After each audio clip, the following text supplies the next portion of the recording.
ಮಾಜಿ ಸಚಿವ ಎಚ್.ಡಿ. ರೇವಣ್ಣ ಪರಪ್ಪನ ಅಗ್ರಹಾರದಲ್ಲಿ ದಿನ ದೂಡ್ತಾ ಇದ್ದಾರೆ.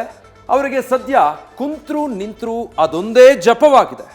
ನಾಳೆ ಯಾವಾಗ ಬೆಳಕಾಗುತ್ತೋ ಅನ್ನೋ ತವಕದಲ್ಲಿದ್ದಾರೆ. ಯಾಕಂದ್ರೆ ನಾಳೆ ರೇವಣ್ಣರ ಜಾಮೀನು ಅರ್ಜಿ ಇತ್ಯರ್ಥವಾಗಬೇಕಾಗಿದೆ. ಇದರ ವಿಚಾರವಾಗಿ ದೇವರ ಮೇಲೆ ಭಾರ ಹಾಕಿದ್ದು ಪ್ರಸಾದಕ್ಕಾಗಿ ಎದುರು ನೋಡ್ತಿದ್ದಾರೆ.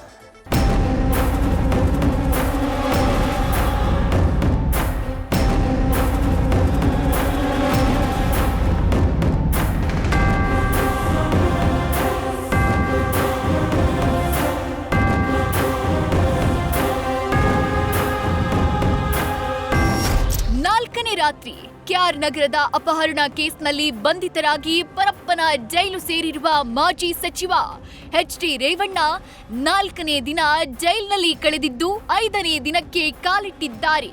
ಇದುವರೆಗೂ ಐಷಾರಾಮಿಯಾಗಿ ಜೀವನ ನಡೆಸಿದ್ದ ರೇವಣ್ಣ ಇದೀಗ 4 ಗೋಡೆಯ ಮಧ್ಯೆ ಸಾಮಾನ್ಯ ಕೈದಿಯಂತೆ ಕಂಬಿ ಎಣಿಸುತ್ತಿದ್ದಾರೆ. ಪುತ್ರನ ಭವಿಷ್ಯದ ಚಿಂತೆ ನಡುವೆ ಅದೊಂದೇ ಜಪವಾಗಿದೆ.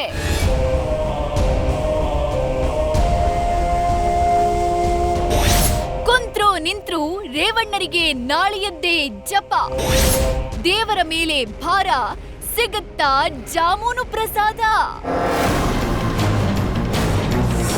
ಜೈಲು ವಾಸಿಯಾಗಿರುವ ರೇವಣ್ಣರಿಗೆ ಸದ್ಯ ಕುಂತ್ರು ನಿಂತ್ರು ನಾಳೆಯದ್ದೇ ಜಪವಾಗಿದೆ. ಯಾವಾಗ ನಾಳೆ ಬೆಳಗಾಗುತ್ತೋ ಅಂತ ಚಾತಕ ಪಕ್ಷಿಯಂತೆ ಕಾಯ್ತಿದ್ದಾರೆ. ಯಾಕಂದ್ರೆ ನಾಳೆ ಎಚ್.ಡಿ. ರೇವಣ್ಣ ಜಾಮೀನು ಅರ್ಜಿ ವಿಚಾರಣೆ ನಡೆಯಲಿದ್ದು ಜಾಮೀನು ಸಿಗಲಿ ಅಂತ ದೇವರಲ್ಲಿ ಪ್ರಾರ್ಥನೆ ಮಾಡ್ತಿದ್ದಾರೆ. ದೇವರು ಸೋಮವಾರ ದಯೆ ತೋರ್ತಾನೆ ಎನ್ನು ಭರವಸೆಯಲ್ಲಿದ್ದಾರೆ. ಜೈಲು ಸಿಬ್ಬಂದಿ ಬಳಿ ದೇವರ ಮೇಲೆ ಭಾರ ಹಾಕಿರುವೆ, ದೇವರ ಪ್ರಸಾದದಂತೆ ಜಾಮೀನೆಂಬ ಜಾಮೂನು ಸಿಗಬಹುದು ಅಂತ ಹೇಳಿದ್ದಾರೆ. ರಾತ್ರಿ ಊಟ ಮಾಡುವುದಕ್ಕೆ ರೇವಣ್ಣ ಹಠ. ಇನ್ನು ನಿನ್ನೆ ರಾತ್ರಿ ಊಟ ಮಾಡುವುದಕ್ಕೆ ರೇವಣ್ಣ ಹಠ ಮಾಡಿದ್ದಾರಂತೆ. ಮುದ್ದೆ, ಚಪಾತಿ, ಅನ್ನ, ಸಾಂಬಾರ್, ಮಜ್ಜಿಗೆ ಇದ್ರೂ ಸರಿಯಾಗಿ ಊಟ ಮಾಡ್ತಿಲ್ಲ. ಜೈಲಿಗೆ ಬಂದಾಗ್ನಿಂದಲೂ ಹೊಟ್ಟೆ ನೋವಿನ ಕಾರಣ ಜೈಲು ಆಸ್ಪತ್ರೆ ವೈದ್ಯರಿಂದ ಬೆಳಗ್ಗೆ ಸಂಜೆ ತಪಾಸಣೆ ನಡೆಸಲಾಗ್ತಿದೆ. ಇನ್ನು ಇಂದು ಬೆಳಗ್ಗೆ 6ಕ್ಕೆ ಎದ್ದಿರುವ ರೇವಣ್ಣ ಕಾಫಿ ಕುಡಿದು ಎಂದಿನಂತೆ ಕನ್ನಡ, ಇಂಗ್ಲಿಷ್ ಪೇಪರ್ ಓದಿದ್ದಾರೆ.